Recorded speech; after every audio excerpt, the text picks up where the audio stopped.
Welcome to Mursik News. Here is a video of Professor George Magoha addressing on issue of CBC and transfer of teachers. Have a look. And first, to start by thanking His Excellency the President, William Samoei Arap Ruto, for having assured us severally that CBC is going nowhere and that we shall be working around to ensure that it survives. And I think this was brought about by the fact that we are all aware that now we have 10 million children who have engaged in this manner. I also want to thank His Excellency the President for having pronounced himself that it is better to focus on the child.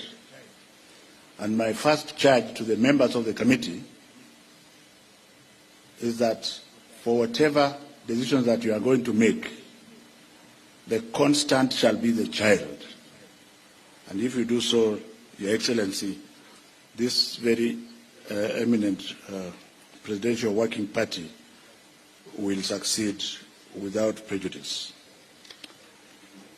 The second minor point I want to make, and this is with all humility and due respect, and I'm glad that Professor Raphael Munavu and I have a past. He was my Deputy Vice Chancellor in charge of Administration and Finance at the University of Nairobi when I was a firebrand senior lecturer. And he proceeded on to become Vice Chancellor Moi University, and I also proceeded on to become the Vice Chancellor of the University of Nairobi for 10 years. So we have many things in common, and therefore the President's wisdom for appointing Professor Munavu to chair this task force is thoroughly lauded by the Ministry of Education.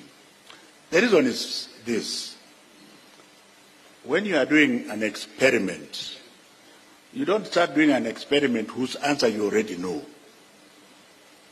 And I want to charge, the second charge I'm charging the members of the task, because I know that they are eminent scholars and stakeholders.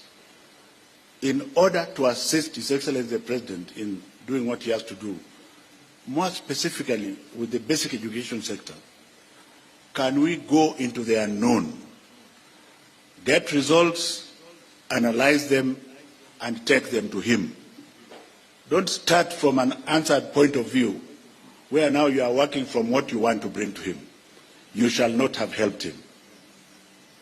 And I'm doing this with all humility, having been a scientist who is very well published over the years and who is going back to academia. Ladies and gentlemen, that thing I want to say about President William Samoei, President William, you can understand why, because the other one was there for 24 years. William Samoei Arap Ruto. The short time I have worked with him and my assessment of him without prejudice is that he is somebody who listens and takes views, including those he didn't want to hear. And I'm telling you this here because I'm a very strange person. I add no political value to anybody. I am a thoroughbred technocrat. My value is in service and profession.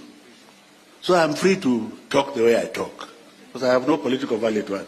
I only add the work and the efficiency and the delivery. So since the President is somebody who is going to, and he's also an academic, I was involved with him when he was doing his master's degree, and he went further and did PhD. So we are not writing a report to somebody who went to Kanyanyaini Primary School. So I would like to encourage you to use your intellectual power, because the brain power, Your Excellency, Deputy President, the brain, if you want your brain to sleep, it will sleep. If you want your brain to think so that you can add value to our children, then you will think. So I'm hoping that I don't want to pronounce myself more than that in the basic education sector, because my sentiments are known, and it is not my intention to repeat them here. But allow me, Your Excellency, to say one or two things about the university sector, which is the sick child in the room. Having been a minister for now 3.5 years, I have found out that since the government was not reorganized, it is still one minister, the basic education sector takes 85% of the time. And therefore, university and TVET share the remaining 15%. And that has allowed all Kamaus and Onyangos to be experts in university matters, even people who don't know anything about universities. So my third charge to this committee is to look at universities without prejudice, remove the politician, remove the fake experts, because you cannot be an expert if you don't belong to the university system. What is it that is ailing our country? What do we want to remember President Ruto for as far as the university sector is concerned? And I can talk with full authority because this is where my strength is. We have people asking for universities to be created for political reasons, people who don't even know what a university is. If you go to the Oxfords of this world, a single university with 38 colleges. Are we together? Single university with 38 colleges across the country. Why are we having 3-4 universities in a township? And then you make it worse by creating other branches in other townships. And everybody is quiet because it is not politically correct.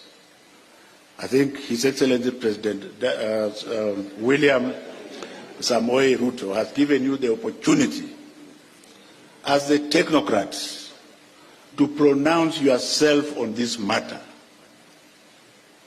I want to see whether you are bold enough, because the universities are dying because they are underfunded and they are thoroughly fragmented. They are dying because they are underfunded and they are thoroughly fragmented. The only university that I know is the University of Nairobi, and my Vice Chancellor is here, Professor Gitai Kiama. Thank you very much. The others are also trying to get there. But do we then pull down the University of Nairobi and Moi University to another level to be the same as Kanyanyaini University, where I come from?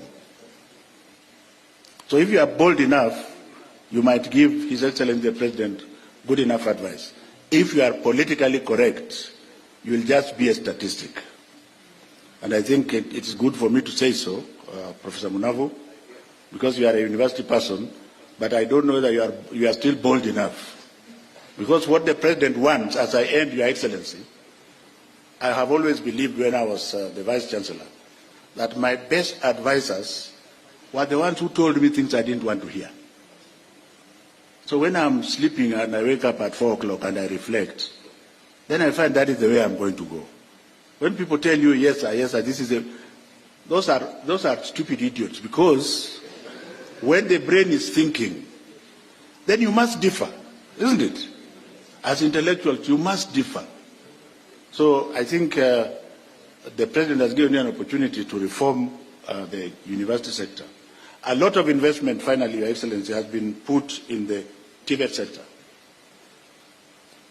The last charge as an outgoing minister to this committee, what are you going to do in order to change the mindset of our people? That success is not by going to the university.